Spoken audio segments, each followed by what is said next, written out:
This guy actually fell in love with his roommate, and she didn't love him back, and so he got revenge on her. Now, the guy's name is Quang, and Quang is 55 when this story starts, and he's living in Tennessee. Here's the thing about Quang. He's got some serious anger issues, and once he snaps, it's like he turns into someone else completely. So one day, around 2012, he decides that he wants a fresh start, and he moves from Tennessee all the way over to Orange County, California. Once he's there, he needs a place to live. So he goes on Craigslist to look for an apartment, and that is where he finds an ad that says, "I'm looking for a nice, normal roommate." Now that ad was placed by this woman, Maribel. And Maribel's around 35, and she's an Army veteran, and she's currently in college. So Quang sees this ad, and he's like, "It's perfect. I'm a nice, normal guy." So he replies, and he asks if he can come see the apartment. And Maribel's like, "All right." And so later, Quang shows up to her place, and they meet, and he seems nice. You know, he's a little older than her, but he seems mature and stable, and not the kind of guy to bring drama like a younger roommate might. So Maribel agrees, and Quang moves in. And a few months go by, and everything's going smoothly in the Quang-Maribel apartment. Quang mostly keeps to himself, he pays his rent on time, and he doesn't cause trouble. He's like the perfect roommate. But then, Maribel starts to notice a few things are a little off about him. Like, he doesn't seem to have any friends. He rarely goes out. He mostly stays indoors. He barely talks to anyone. And Maribel, she's a good-hearted person, and she starts to kind of feel bad for him. Like, why doesn't anyone want to be friends with him? And so she starts inviting him along to things, like when she has dinner with her family. So he tags along and he meets her family, and they all get along well, and pretty soon he becomes like part of the family. And over time, he and Maribel become legitimate friends. They hang out, they walk their dogs together, they pick things up from the store for each other, all of that.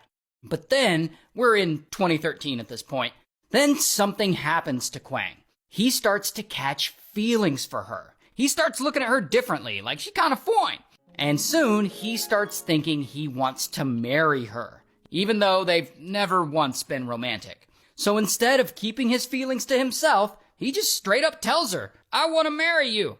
And Maribel, I'm sure she's nice about it, but she apparently shoots him down real quick. Like, she tells him that she doesn't see him in that way, and that maybe they should just be friends. And Quang is devastated by this news. I mean, after all the time they spent together, the dinners, the hangouts, everything they shared, he thought there was something there. But no, he was wrong. She's just not that into you, bro.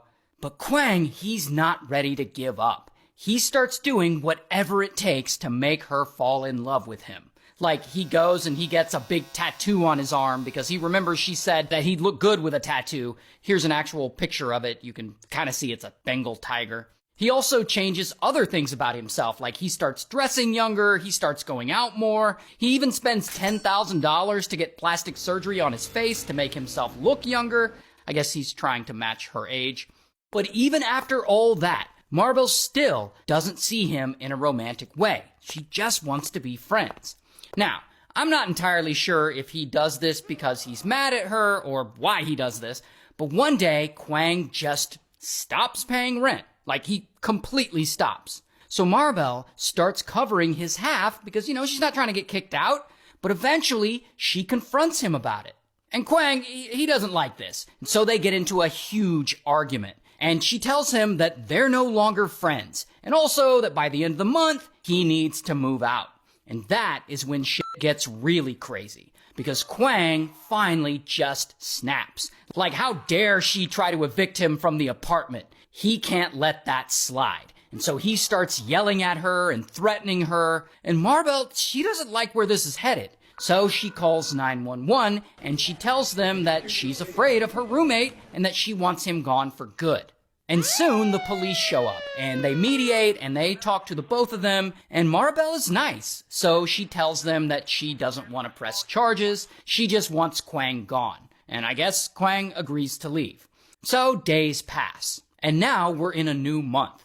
But Quang still hasn't moved out like he said he would. He keeps stalling, he says he's job hunting and that he needs more time. But eventually, Maribel has had enough of his excuses.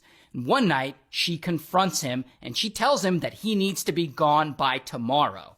Then Kwang starts cussing her out, and so now Maribel's all pissed off. So she calls up her friend, this guy, Paul, and she asks him for help. And Paul, he gets on the phone and he warns Kwang that if he doesn't move out by tomorrow, that he'll come over there and he'll make him move out.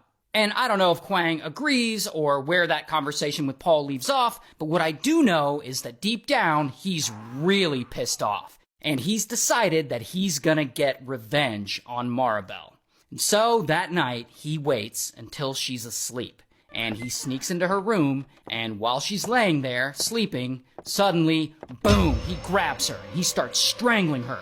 And this, unfortunately, unalives her.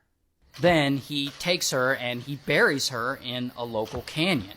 And within about a day, her family realizes that they haven't heard from her. So they go to her place, and she's not there either, and so they contact police. So then, police start investigating, and they end up questioning Kwang. And immediately, his story doesn't add up. And so now, they're suspicious of him. But without solid evidence, they can't really do anything. They certainly can't arrest him. Meanwhile, Maribel's family keeps trying to find her. They post her pictures on social media. They even organize a candlelight vigil. And strangely enough, Kwang even joins in on the search. Like he's always posting about how he misses his roommate so much. But that is where he starts to screw up. At one point, he posts a long message about Maribel on Yelp for some reason. And he's calling her his best friend, and he's saying she was his only family, and he's talking about how he would give his life for her. But immediately, people notice something in the message is off, because he's talking about her in the past tense, like he knows that she's dead. But even so, police, they have no definitive proof that he's committed any crimes or done anything wrong. So it's starting to look like Kwang might actually get away with murder. Until one day he goes to a public library and he rents a laptop. And while he's there browsing, he sees a post about an awareness walk that Maribel's family is organizing in her honor. And it's going to be held near that local canyon. And Kwang, he starts freaking out like, oh my God, what if they find the body? So he types the address of the walk into Google Maps. Then he zooms in on an area right near a tree. The same spot where he buried Maribel. I guess he's checking for the distance from the spot to the walk, and he's making sure that it's far enough so that people won't stumble upon the burial spot.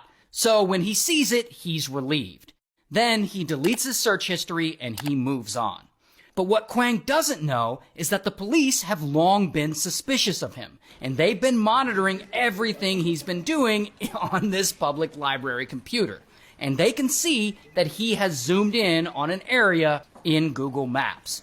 And so they head out to that area, and of course, they end up finding Maribel's remains. And so, bam, police arrest Kwang. Here's his mugshot.